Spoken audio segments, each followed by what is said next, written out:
Buongiorno a tutti, siamo qua perché abbiamo consegnato alla Procura della Repubblica, ma anche ANAC, Corte dei Conti e il Garante della Concorrenza, un esposto per quanto riguarda l'alienazione da parte delle quote tenute da PV e investimenti SpA nella PVS e le operazioni di affidamento e concessione di VTP, Venezia Terminal Passeggeri, dei servizi professionistici fino al 2024 senza procedura di evidenza pubblica. Ecco, abbiamo fatto questo esposto perché diciamo, un sistema di cosiddette scatole cinesi che l'autorità portuale e Veneto Sviluppo alla fine controllano i VTP, ci è sembrato quantomeno particolare che diciamo, l'autorità portuale, che non dovrebbe gestire direttamente i servizi portuali ma controllare che siano effettuati in modo corretto, tramite appunto queste società partecipate, controlla effettivamente quindi, diciamo, il core principale del porto di Venezia, quindi collegato alle società, insomma, al terminal passeggeri delle crociere. Abbiamo insomma, rilevato delle incongruenze e anche delle irregolarità, e questo segnaliamo che ci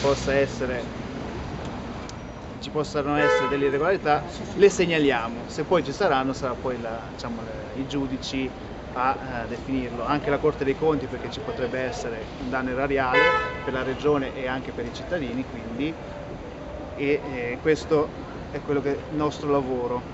Se avete domande, sarà molto in sintesi. No, la domanda una è questa: avete studiato tutta la vicenda e siete andati anche un po' indietro e avete visto la formazione della società tra Porto e Veneto Sviluppo, Sì, che cedono, scusa? PVI.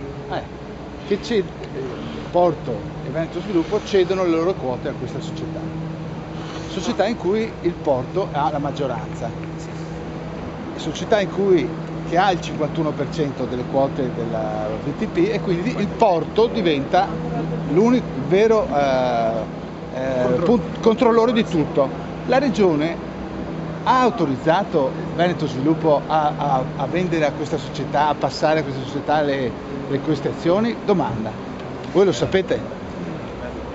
Perché è un problema, questo è il problema vero? Sì, questo è uno dei vari aspetti certo. dei vari aspetti a verificare. Per esempio il fatto che ora siamo in un regime che è formalmente opposto a quello previsto dalla legge del 94, che impedisce la gestione diretta dei servizi generali al porto, e che, questo abbiamo capito, all'interno di un sistema di patti parasociali ancora tenuti segreti, io non li ho mai visti, di una delle società che è stata così costituita, con una forma depotenziante aggirerebbe questo vincolo di legge o lo risolverebbe. Certo. Questo è uno dei vari aspetti su cui noi chiediamo chiarezza e motivi che hanno generato risposte. Si ripete un po' la storia che sta dietro al discorso della SAVE, dell'aeroporto. Ma qui è peggio. Sì, però anche là c'era Veneto Sviluppo che certo. ha ceduto a un privato.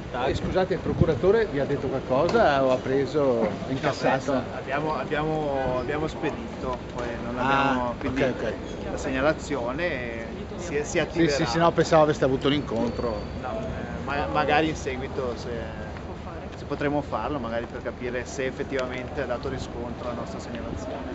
Posso solo aggiungere una precisazione, che tutta la questione ha una rilevanza non solo di carattere comunale veneziano, ma di tutta l'area, perché nelle intenzioni c'è quella di accorpare le autorità portuali, quindi di fare un'unica autorità portuale Venezia-Chioggia, e quindi avrà una dimensione, una diffusione, un'importanza molto maggiore rispetto a quello che è attualmente. Quindi siamo curiosi di sapere anche quali saranno gli sviluppi per il futuro e per tutta l'area interessata. Poi un'altra preoccupazione, diciamo, principale è anche collegata alle grandi navi in laguna che attualmente arrivano qua in marittima, e questa manovra potrebbe essere finalizzata a giustificare la realizzazione di un nuovo canale per far arrivare direttamente le navi in marittima. Quindi si è parlato del canale Contorta, che è stato bocciato dal TAR, viene proposta adesso questa variante del TRES che è praticamente la stessa cosa, e la realizzazione di questo canale andrebbe anche a impattare sul traffico merci del porto, quindi magari potrebbero essere spostate le merci anche da un'altra parte, quindi viene creato questo questo movimento per giustificare lo scavo del canale, nonostante ci siano dei progetti alternativi per quantomeno portare le navi all'esterno. Attualmente col blocco abbiamo navi più piccole, quindi ci sono più passaggi, più inquinamento, ed è tutto collegato. Quando si parla poi in continuazione qua a Venezia di polveri sottili, diciamo, si parte da poco, ma parliamo di polveri sottili, abbiamo le grandi navi, abbiamo l'aeroporto, quindi tutta una questione Emanuele collegata. Pezzolino, oggi qui in Procura della Repubblica avete consegnato un importante documento. Di che cosa si tratta? È una segnalazione su alcune irregolarità riguardo la cessione di quote della BTP e della PVS. Questo perché dobbiamo fare chiarezza su una concessione data fino al 2024 in maniera poco chiara. Ecco, parlando proprio semplificando, di che cosa significherebbe questa concessione? Viene data una concessione senza gara e questa concessione potrebbe essere il preambolo per scavare il nuovo canale in laguna e portare le navi marittime anziché fuori dalla laguna, quindi contro la legge speciale di Venezia che prevede il disinquinamento e l'allontanamento del traffico merci e navi dalla laguna. Ecco, lei poco fa ha parlato anche del collegamento tra grandi navi e polveri sottili. Beh, questo perché le grandi navi corrispondono a tantissime macchine, in più qua in marittima non c'è neanche il cold ironing, quindi non sono collegate alla rete elettrica e quindi i motori sono in funzione anche se le navi sono in stazionamento. Queste sono navi che utilizzano dei carburanti molto inquinanti che producono tantissimo. Oggi abbiamo appunto fatto depositare un esposto, vedremo poi gli sviluppi che la magistratura saprà dare a questo.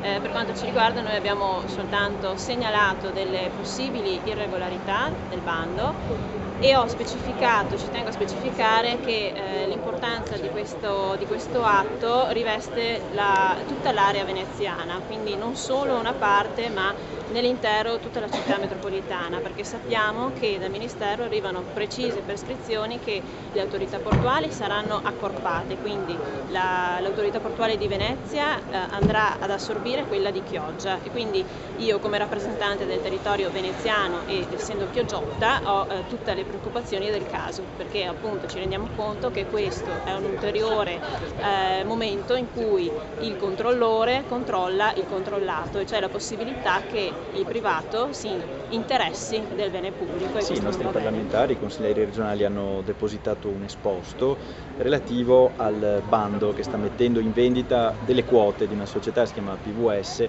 Perché questo esposto? Perché di fatto le quote vengono messe a gara permetteranno di controllare tutti i servizi generali del porto di Venezia e sono all'interno di una catena di scatole societarie il cui senso generale un po' non ci è chiaro. Abbiamo anche rilevato dei punti di scarsa chiarezza nel bando stesso e quindi dubitiamo che sia completamente legale.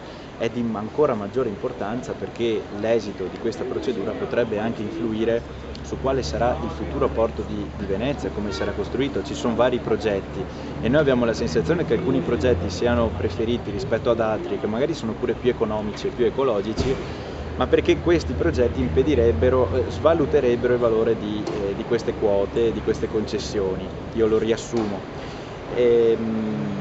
Serve la massima attenzione su questo tema, quindi tutto quello che abbiamo evidenziato l'abbiamo depositato alle procure competenti e speriamo che sia utile.